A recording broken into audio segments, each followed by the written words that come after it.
Oye, por aquí tenemos a Carmelo el perito en el área, en el área de abuso de sustancias, no solamente porque él ha tratado con esta situación dentro de la comunidad, ¿verdad? En su servicio social, en su servicio comunitario que él brinda desde lo más profundo de su corazón, porque obviamente pues él tiene una experiencia bien profunda que tuviéramos aquí para hablar 2 semanas corriendo los minutos y corriendo las horas y no terminamos. Pero vamos a intentar absorber lo más que se pueda. Te pregunto, Carmelo, ¿qué fue lo que te motivó? ¿Qué te impulsó verdaderamente a tu adquirir el conocimiento que hoy día tienes respecto al tema de abuso de sustancias, de abuso del trastorno de abuso de sustancias? Miren, lo principal es mi conocimiento por el coqueteo personal que tuve buscando llevar esa ansiedad a lo mínimo y comencé a coquetear con el alcohol. Yo fui alcohólico, yo soy un alcohólico rescatado de las barras. Inclusive llegué a tener hasta negocios donde yo era el bartender y yo fabricaba los alcohólicos. ¿Y cómo los fabricaba? Escuchaba sus quejas, escuchaba sus ansiedades, escuchaba sus derrotas. Y yo, sin saberlo, le estaba dando información de cómo me ayudó a mí una derrota. Y mi derrota estaba siendo tocada porque yo estuve al borde de perder mi matrimonio. Estuve al borde de perder mi trabajo. Estuve al borde de el desarrollo que iba llevando en mi trabajo. Me cerró muchas puertas el alcoholismo. Pero paralelo a eso, venían creciendo 4 adolescentes. Cuatro adolescentes que era un año detrás del otro. O sea, cuando uno entraba en séptimo, ya el del medio estaba en octavo y el mayor estaba en noveno. Y entraron en esa etapa de la pubertad, de que no sabían si eran hombres o eran niños. Adolescencia.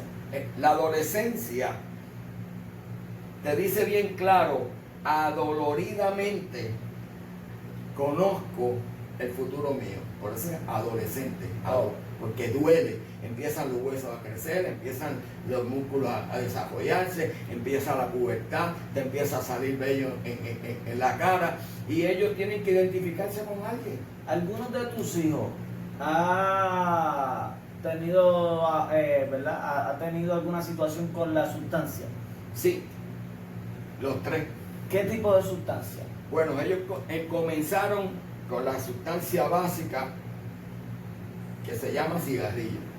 Luego pasaron a la marihuana. Luego pasaron a sustancias mayores. Pero hubo uno de los 3 que, a pesar de que era el más trabajador, a pesar de que era el más obediente, también tenía problemas de trastorno de la mente. ¿Por qué? Porque tuvo una situación y unos encuentros mayores que los demás. Y ese hijo mío, yo lo adopté en la niñez. Y esa falta de cariño de un padre biológico que nunca hizo nada por él, fue el detonante para que él entrara en una situación mayor de crisis emocional, porque se sentía rechazado y aunque yo lo estaba adquiriendo como padre, él se sentía rechazado por el padre biológico. Y eso fue creciendo según los años. Y no se sentía que era igual, que no había igualdad entre él y sus hermanos cuando nosotros los tratamos a todos iguales. Pero ya él en su mente decía, mi papá biológico no me quiere. Y eso lo llevó a un trastorno emocional que tuvo que ser tratado médicamente. Esto iba paralelo con lo que estaban coqueteando los demás. Claro. Inclusive, él se puso hasta rebelde con sus hermanos, porque decían que eran medios hermanos, no eran hermanos completos y eran de la misma madre. Wow. Todo eso lo tuvimos que vivir y fue un proceso bien difícil. Encima de eso, ellos eran candidatos a título 1, que era donde tú tienes unas situaciones especiales y tienes que ponerte maestros especiales.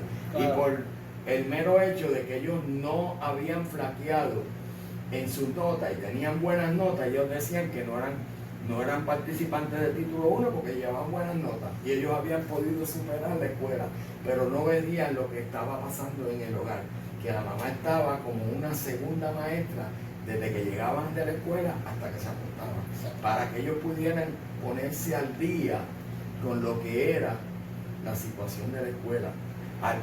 Al privarlos de esa situación, ellos siguieron creciendo marginados, pero no había una ayuda del gobierno y del Estado para que se le hiciera eso. Te pregunto, actualmente, ¿tienes algún familiar que esté en los vicios, que esté, ¿verdad?, que tenga este trastorno de abuso de sustancias?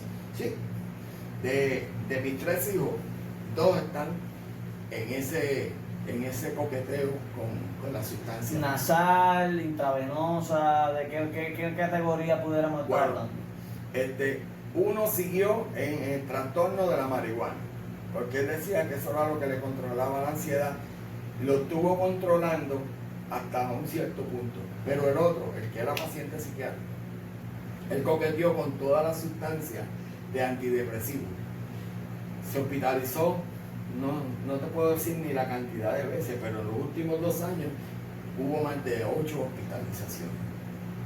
Y podemos entrar en ese tema más de lleno, porque hay mucha gente que no conoce ese engranaje. Claro. Y yo he tenido que vivir todas las etapas del engranaje, hasta llegar a la situación de ponerle una ley de alejamiento y sacarlo de mi casa, porque ya es adulto.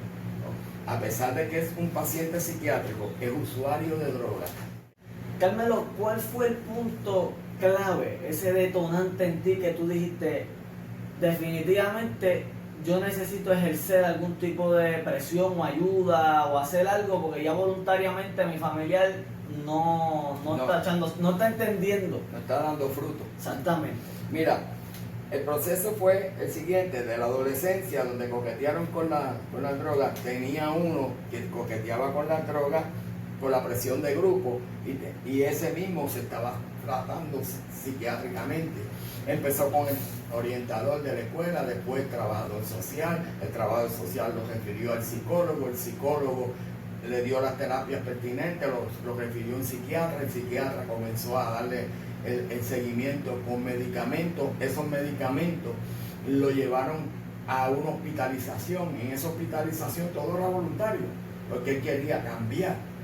Pero llegó un momento que las hospitalizaciones eran tan seguidas y provocaban tanto alejamiento del chico con la familia y lo que le gustaba hacer, que se puso negativo. O sea, que tú bregaste todos los canales del programa y una vez Y no dieron resultados. ninguno dio resultado. ¿Qué fue lo que tuviste que hacer? Pues entonces tuve que recurrir a lo que es obligatorio. Y ahí es que yo empiezo a buscar información. Ahí es que entro al proceso de orientarme, ahí es que me voy a la capellanía, me voy a buscar los talleres de los padres que trataban con esa población. A capacitarte, A capacitarme para poder tener una herramienta como padre. Pregunta: capacitarse, orientarse, entender el proceso de tu familia, ¿es importante? ¿Sería importante? Muy importante. Si yo estoy aquí parado o sentado al lado tuyo, es porque me he tenido que capacitar para poder tolerar el embate de lo que es tener un hijo adicto. Exactamente. Si no fuera por esa capacitación, si no fuera por la ayuda de Dios, si no fuera por la ayuda de los profesionales de la salud, si no fuera por la ayuda de los profesionales de los tribunales, si no fuera por la ayuda de AMSCA, yo no tuviera aquí. Porque entonces podía entender que el problema trascendía al problema único de mi hijo. Había muchas familias que estaban con ese mismo problema y no tenían la herramienta. Y yo decidí buscar todas las herramientas que pudiera para que el que se acercara a mí yo pudiera darle una herramienta. Poderoso.